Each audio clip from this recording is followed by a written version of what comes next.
कामदेव, यम, अश्विनी कुमार, केतु, कुबेर, विश्व, शनि ये आज के पंचांग देवता हैं और इन्हें प्रणाम कर अपने कार्य आरंभ करें।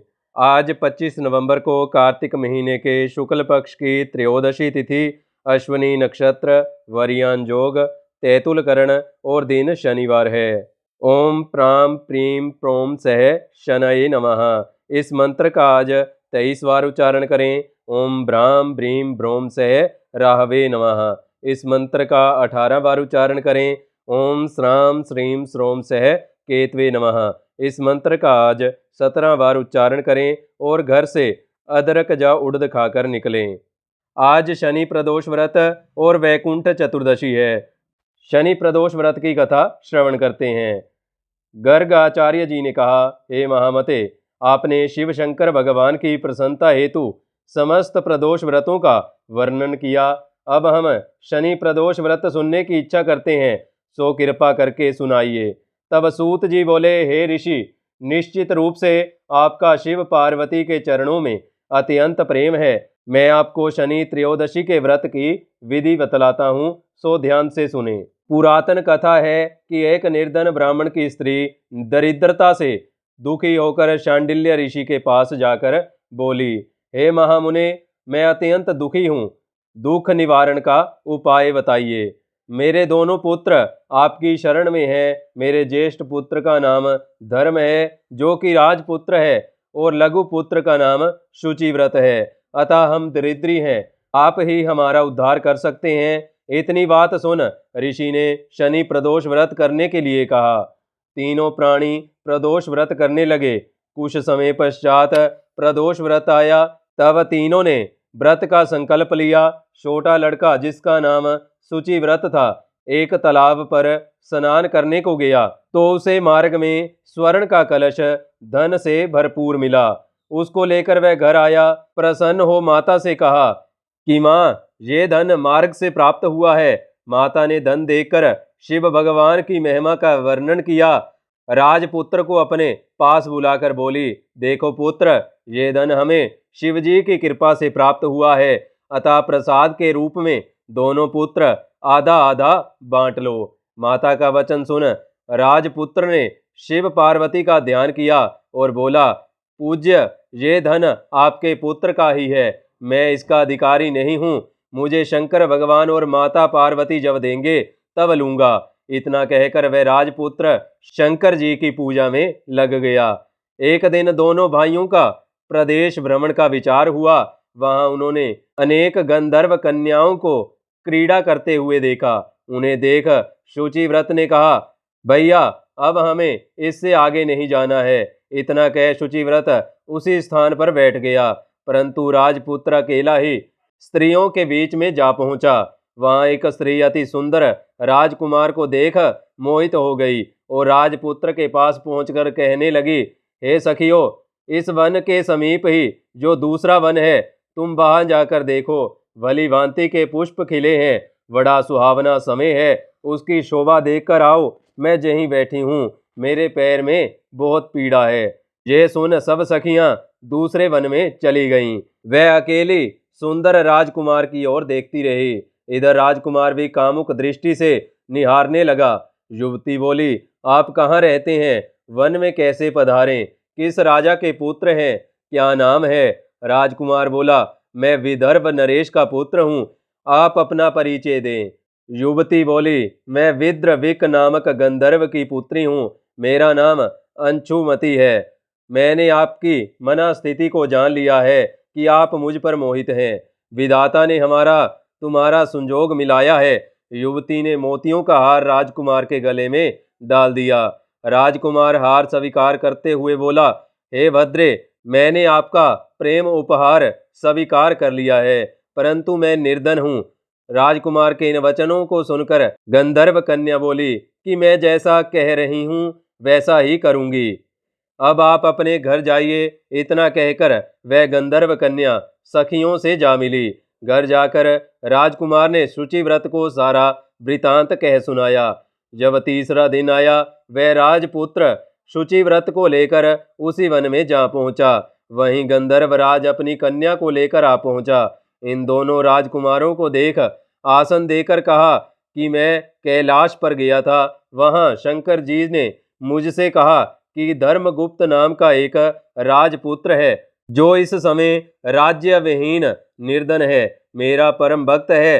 हे गंधर्वराज, तुम उसकी सहायता करो। मैं महादेव जी की आज्ञा से इस कन्या को आपके पास लाया हूँ। आप इसका निर्वाह करें। मैं आपकी सहायता कर आपको राजगद्दी पर बिठा दूंगा। इस प्रकार गंधर्वराज ने कन्या का विधिवत विवाह कर दिया। विशेष धन और सुंदर गंधर्व कन्या को पाकर राजपुत्र अति प्रसन्न हुआ। भगवत कृपा से वह समय उपरांत अपने शत्रुओं को दमन करके राज्य का सुख भोगने लगा।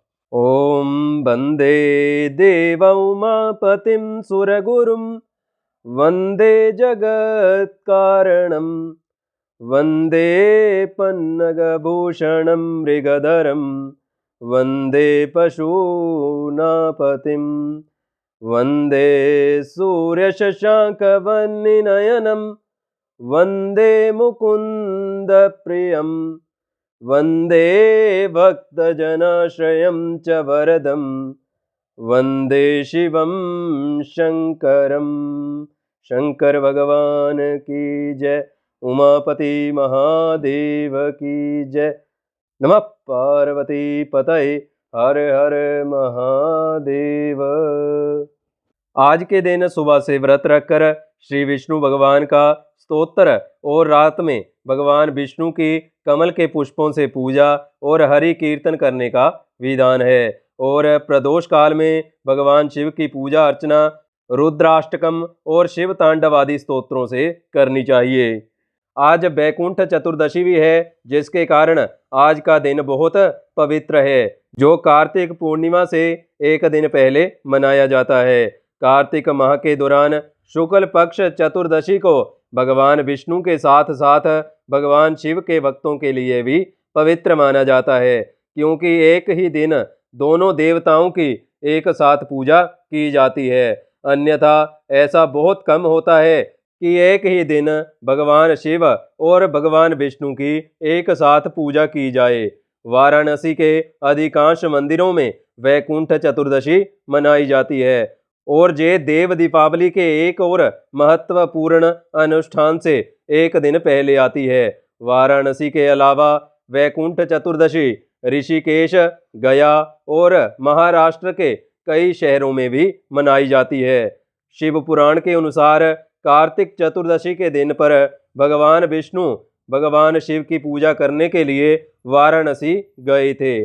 भगवान विष्णु ने 1000 कमल के पुष्पों से भगवान शिव की पूजा करने का संकल्प लिया। कमल के पुष्प चढ़ाते समय भगवान विष्णु को पता चला कि एक पुष्प गायब है। अपनी पूजा को पूरी करने के लिए भगवान विष्णु, जिनकी आंखों की तुलना कमल के पुष्पों से की जाती है, उन्होंने अपनी एक आंख निकाली और गायब हुए 1000वें कमल के फूल के स्थान पर भगवान शिव को अर्पित कर दी। भगवान विष्णु की इस भक्ति से भगवान शिव इतने प्रसन्न हुए कि उन्होंने न केवल भगवान विष्णु की फूटी हुई आंख वापस कर दी, बल्कि उन्होंने भगवान विष्णु को सुदर्शन चक्र का उपहार भी दिया, जो भगवान विष्णु के सबसे शक्तिशाली और पवित्र हथियारों में से एक बन गया। वैकुंठ चतुर्दशी पर भगवान विष्णु की पूजा नशीत काल के दौरान की जाती है, अर्थात आधी रात के समय की जाती है।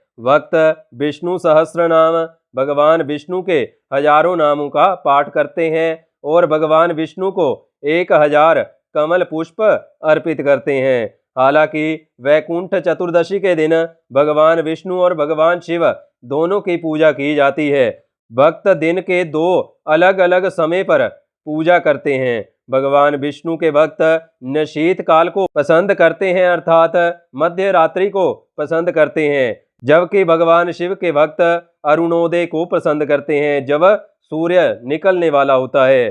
सूर्य के निकलने के पहले के समय को अरुणोदय कहते हैं।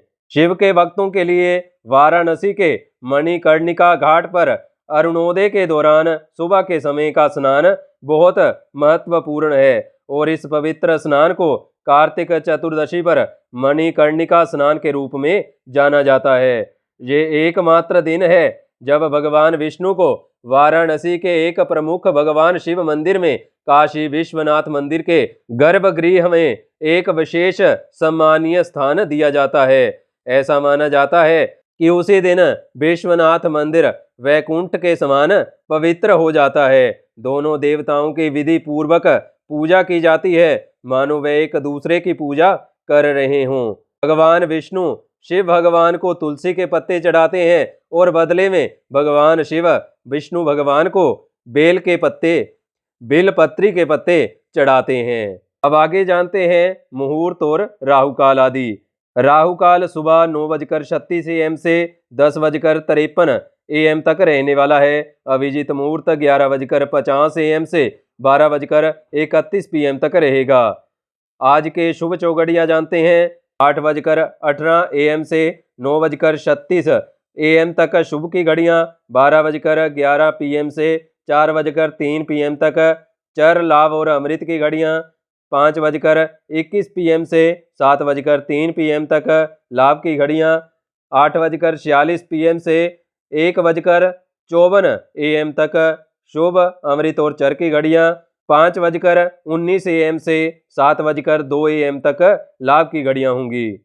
आज 25 नवंबर दिन शनिवार का राशिफल जानते हैं। मेष राशि, कोई बड़ा कार्य होने से प्रसन्नता का अनुभव होगा। जॉब की समस्या आज दूर होगी। उच्च अधिकारियों से ज़्यादा बहस ना करें। कमीशन आदि से आपको धन लाभ मिलेगा। ज़्यादा सोचने के कारण सिर दर्द की समस्या हो सकती है। बड़े बुजुर्गों से मतभिन्नता दूर होगी।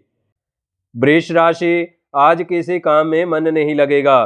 किसी नए काम की प्लानिंग कर सकते हैं। आपके साथियों के बीच आपसी तनाव हो सकता है। जीवन साथी के स्वास्थ्य की चिंता रहेगी। अपेक्षित कार्य के समय से पूरा ना होने से थोड़े उदास हो सकते हैं। परोपकार के कार्यों में धन खर्च होगा। मिथुन राशि, कार्यशैली में सुधार लाने का प्रयास करेंगे। संतान के भविष्य की चिंता दूर होगी। धन के लेन देन में आपको सावधानी रखनी चाहिए। ससुराल पक्ष से आपको सम्मान प्राप्त होगा। घर का वातावरण सुखद रहेगा। सामाजिक प्रतिष्ठा में वृद्धि होने के योग बन रहे हैं। कर्क राशि, दाम्पत्य समस्याओं का समाधान होने की संभावना बन रही है। कानूनी मामलों को आसानी से सुलझा लेंगे। युवा नया स्टार्टअप प्लान करने का विचार बना सकते हैं। माता पिता से आपको महत्वपूर्ण सलाह मिल सकती है। सामाजिक कार्यों में आप भाग लेंगे। मांगलिक कार्यक्रमों में आप सम्मिलित हो सकते हैं। सिंह राशि, कारोबार में आपको थोड़ी परेशानियों का सामना करना पड़ेगा। किसी मित्र और रिश्तेदार की आपको मदद करनी पड़ सकती है। महिलाओं के लिए दिन बहुत ही अच्छा है।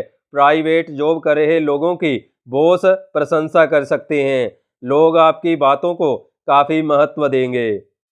कन्या राशि, व्यर्थ के झगड़ों के कारण आपका व्यवहार खराब हो सकता है। तंत्र मंत्र और गुप्त साधनाओं के प्रति आपकी रुचि जागृत हो सकती है। परिजनों और स्वयं के स्वास्थ्य का ध्यान रखें। अपने महत्वपूर्ण सामानों को संभाल कर रखें। महिलाओं को साफ सफाई का विशेष ध्यान रखना चाहिए। रुके हुए कार्यों को लेकर थोड़ा चिंतित रहेंगे। तुला राशि, राजनीति से जुड़े लोगों के लिए आज का दिन बहुत अच्छा है। बैंकिंग और मैनेजमेंट से जुड़े लोगों के लिए बहुत अच्छा दिन है। सोशल मीडिया में आपके नए मित्र बन सकते हैं। व्यवसाय को लेकर यात्रा कर सकते हैं। बचे हुए माल को सेल में बेचने की योजना बना सकते हैं। आय के स्रोतों में वृद्धि होगी। वृश्चिक राशि, प्रेम संबंधों में नजदीकी बढ़ेगी। भविष्य को लेकर योजना बना सकते हैं। बच्चे पढ़ाई में काफी बेहतरीन प्रदर्शन करेंगे। आवश्यक कार्यों को समय पर पूरा कर लेंगे। प्रशासन से जुड़े लोगों को ख्याति मिल सकती है। बीमार लोगों के स्वास्थ्य में सुधार आएगा। धनु राशि, आज आप काफी प्रसन्नता महसूस करेंगे। संपत्ति विवादों का निपटारा होगा। जॉब को लेकर परेशानी दूर होगी। ऑनलाइन कारोबार से लाभ होगा। शोध कार्यों से जुड़े लोगों को अच्छी सफलता मिल सकती है। दाम्पत्य जीवन खुशहाल रहेगा। प्रेम संबंधों का भरपूर आनंद उठाएंगे। मकर राशि, आपके ऊपर घर वालों का दबाव रहेगा। प्रियजनों से अपने मन की बात शेयर करेंगे, लेकिन शायद वह आपकी भावनाओं को महत्व ना दें। घर वालों के कारण आपको कुछ अनावश्यक खर्च करने पड़ सकते हैं। एक साथ कई सारे काम ना करें। महिलाओं को पीठ दर्द की शिकायत हो सकती है। कुंभ राशि अपने लक्ष्यों के प्रति काफी गंभीर रहेंगे। परिजनों के साथ आप महत्वपूर्ण विषयों पर चर्चा कर सकते हैं। आय के नए स्रोत विकसित हो सकते हैं। नजदीकी लोगों से आपको शुभ समाचार मिलेंगे। भौतिक सुख साधनों का आनंद उठाएंगे। स्थायी संपत्ति में वृद्धि होगी। मीन राशि कार्य क्षेत्र में आपको बहुत ज्यादा मेहनत करनी पड़ेगी। आवश्यक वस्तुओं को खरीदने के लिए बाजार जा सकते हैं। नकारात्मक लोगों की संगत से आपको बचना चाहिए। विद्यार्थियों को अपनी शिक्षा में काफी ध्यान देना चाहिए। ऑफिस का पेंडिंग काम आपको परेशान करेगा। वाहन के रख रखाव पर धन खर्च होगा। तो ये रहा आज का पंचांग और राशिफल, और आज शनि प्रदोष की व्रत कथा और वैकुंठ चतुर्दशी के बारे में थोड़ी जानकारी। अपने विचार अथवा सुझाव इस वीडियो के बारे में कमेंट सेक्शन में जरूर लिखिए। इस वीडियो को लाइक अथवा शेयर करें। चैनल को सब्सक्राइब करें। मिलते हैं अगली वीडियो में। धन्यवाद। जय महाकाल।